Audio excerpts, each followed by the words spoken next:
During Jesus' ministry, he spoke a lot about the Sabbath. And he was frequently criticized because his disciples plucked grain on the Sabbath or for healing the ill during the Sabbath. Pharisees like to claim that he didn't take the Lord's Day seriously. But the truth is that Jesus took the practice of Sabbath more seriously than any of those legalistic religious authorities could have comprehended. The Jewish practice of Sabbath, wherein one does not do any work whatsoever, whether that be cooking or driving or in stricter observances, even pushing a button, is a practice which celebrates life. So in Luke, for example, Jesus heals a woman with a bent back on the Sabbath. And when the religious authorities question him, he responds, "You hypocrites! Does not each of you on the Sabbath untie his ox or his donkey from the manger and lead it away to give it water? And ought not this woman, a daughter of Abraham, whom Satan bound for 18 long years, be set free from this bondage on the Sabbath day?" You see, Jesus knew that the Sabbath was for celebrating life and enacting justice.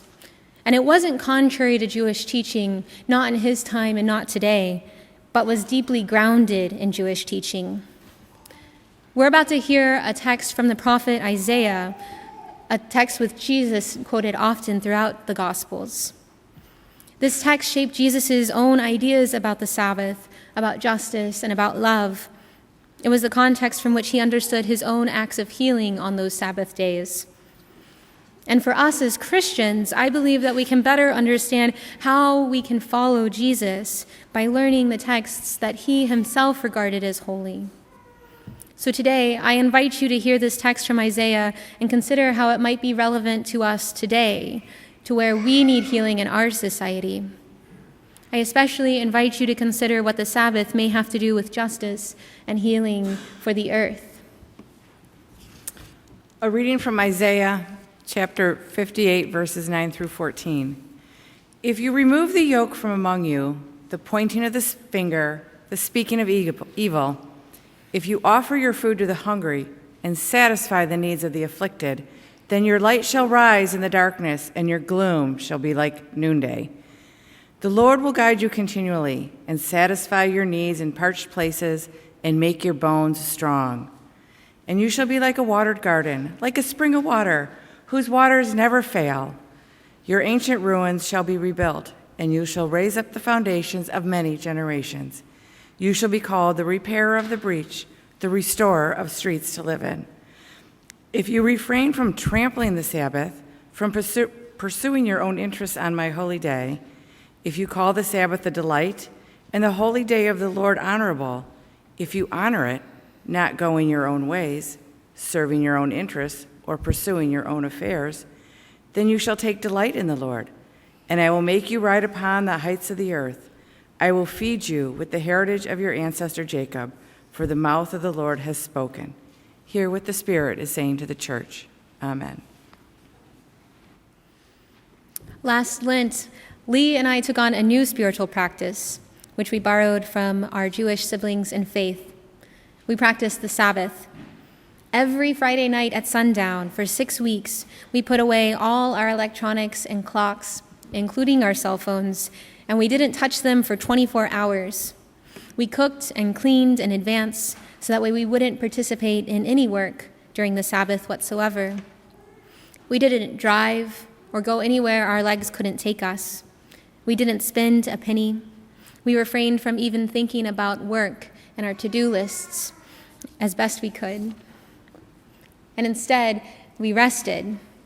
We prayed. We had long conversations and took leisurely walks. We napped. We laughed together. And this short Lenten practice opened up in me a spiritual well and depth. Those few Sabbath days healed me from thinking my life was only my work. They freed me from measuring my life in the number of productive hours in a given day. From this short practice, it became apparent to me why Rabbi Abraham Heschel once described the Sabbath as eternity in a moment, a kind of vision of paradise that we can experience here in our temporal realm. The Sabbath offered me a new way of spending my day, without a way to tell time at least our measured nuclear time, I relied on cues from the sky and from my body for when to eat, when to sleep, when to walk. Without being able to chat about work or class, Lee and I had to dig deeper for topics of conversation, and we tended to things that mattered more deeply in our lives than the next item on our to-do list.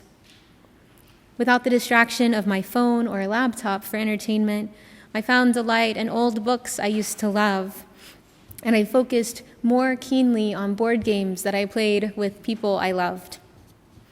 And in this milieu of rest and focus, gratefulness bubbled up to the surface for me.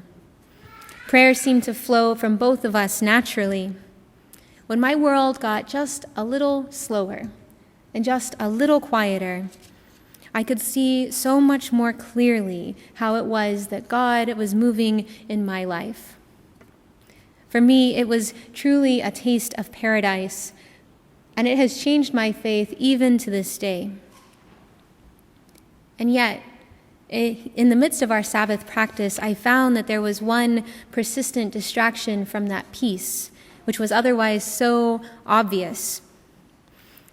I knew that I could access this rest and this bliss when so many people so close to me could not. While I enjoyed leisurely walks down the streets in Hyde Park, I knew that mere miles from me in Washington Park or Cottage Grove, there were families who could not let their children play outside for fear of gun violence.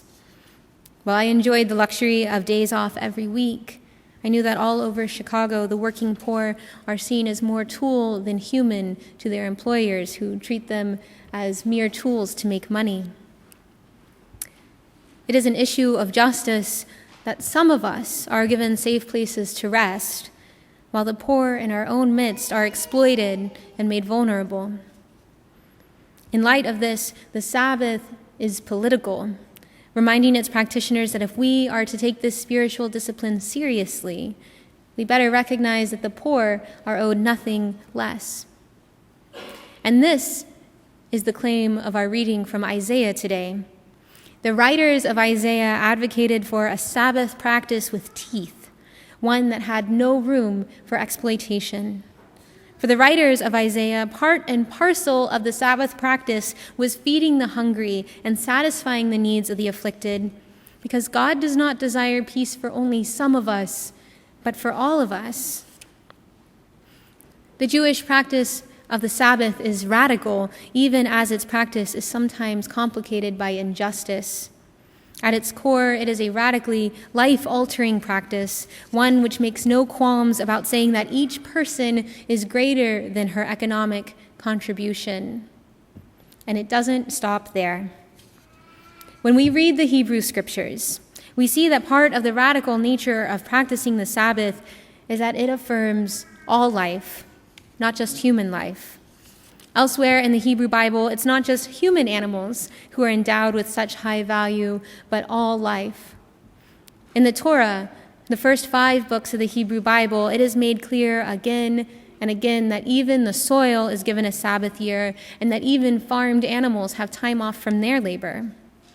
The Sabbath is for the oppressed, whether it be the human poor and downtrodden or the earth itself. Not just for those of us human animals who can afford the luxury of time off.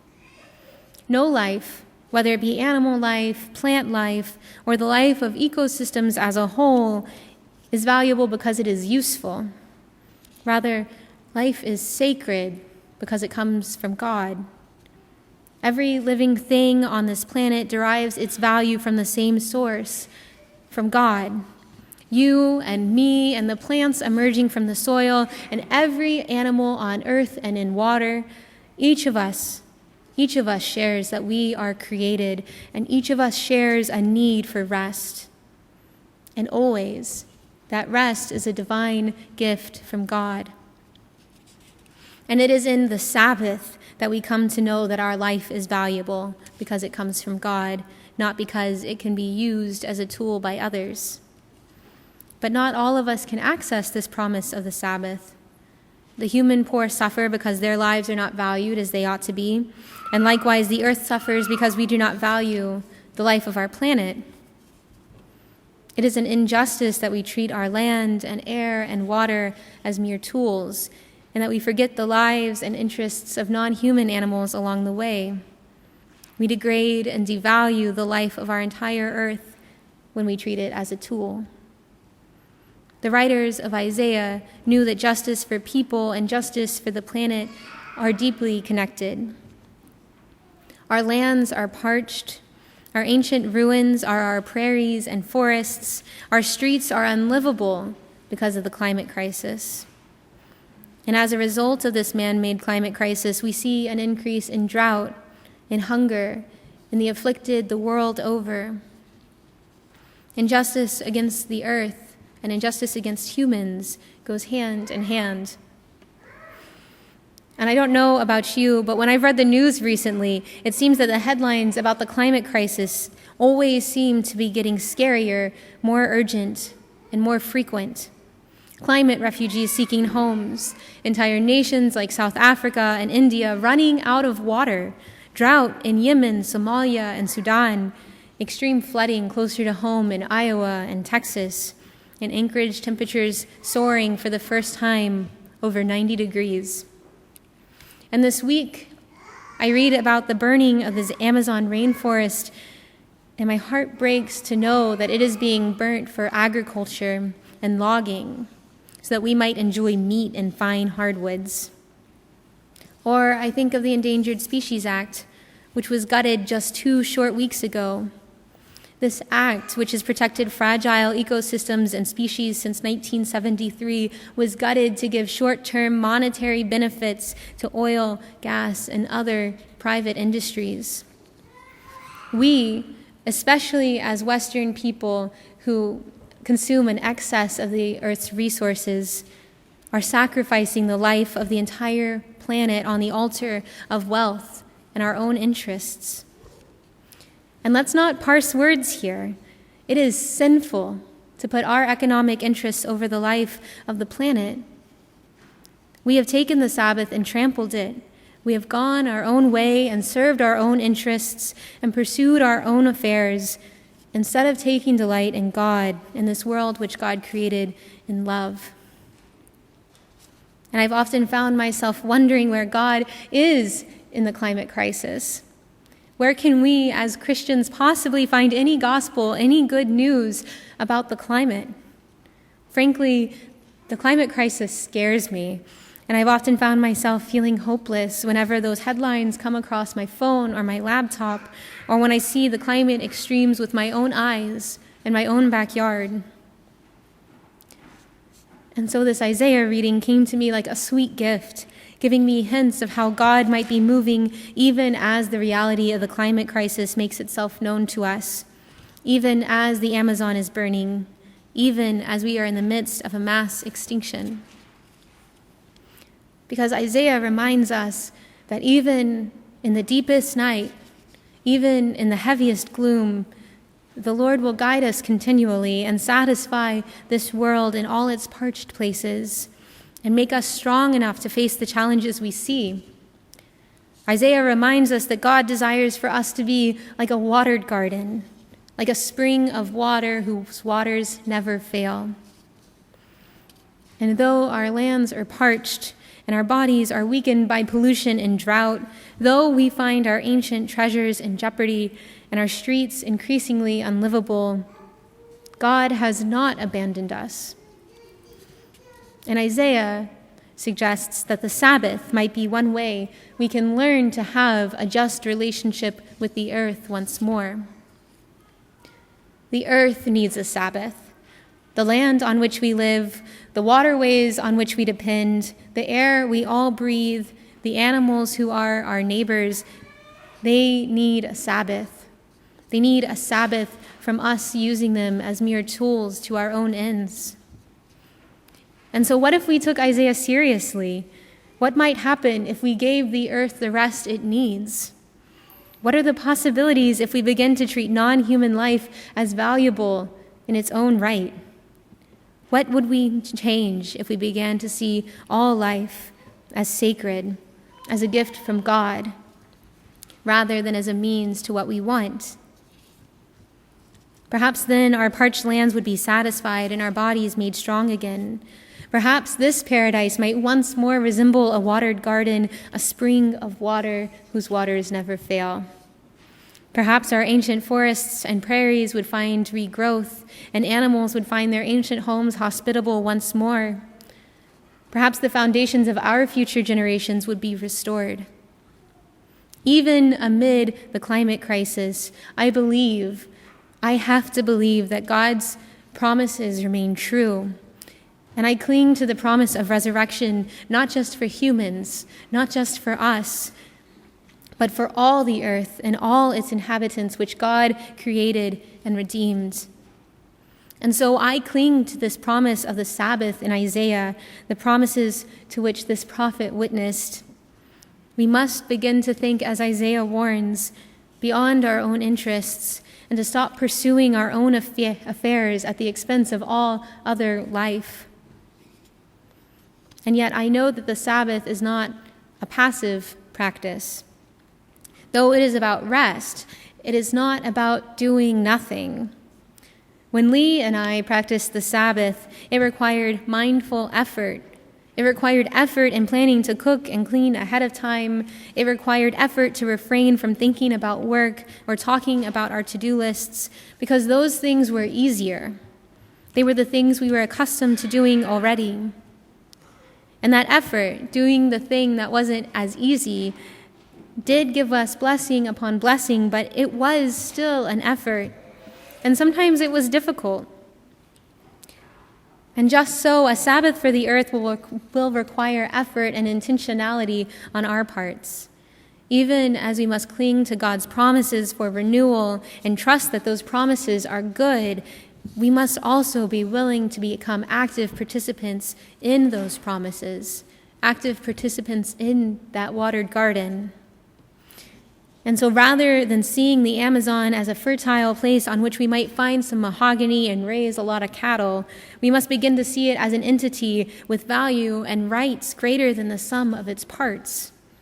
Rather than seeing endangered species as a roadblock to our economic prospects, we must begin to truly see the animals we share this planet with as our neighbors, with their own interests and their own rights. In short, we must stop using creation as a means to our own ends, and we must begin to advocate for justice for the whole earth.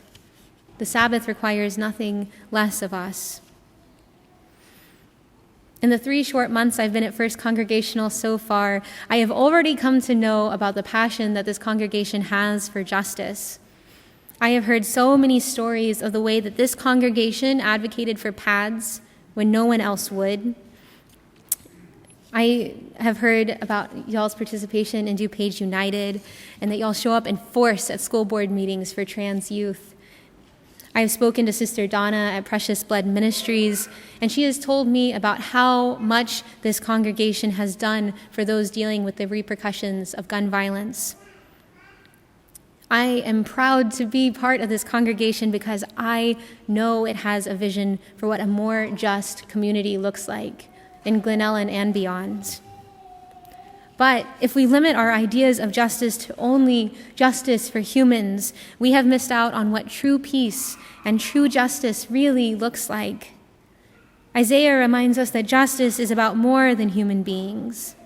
Peace is only peace if the whole earth receives it, and justice is only justice if every ecosystem knows it. This passage of Isaiah speaks hope in the midst of our climate crisis today, and it allows me to imagine what promises for the future could hold if we are willing to become active participants in those promises. I imagine a world where the Sabbath is available for all of us, human and non-human alike. I imagine a world where we put aside our money books and our busyness, not only for our own well-being, but for the well-being of the forests and the prairies and Lake Michigan and all the airways on which we depend. And in this Sabbath, I imagine a peace which allows the whole creation to know paradise today as a stream of running water in a parched place, heaven on earth.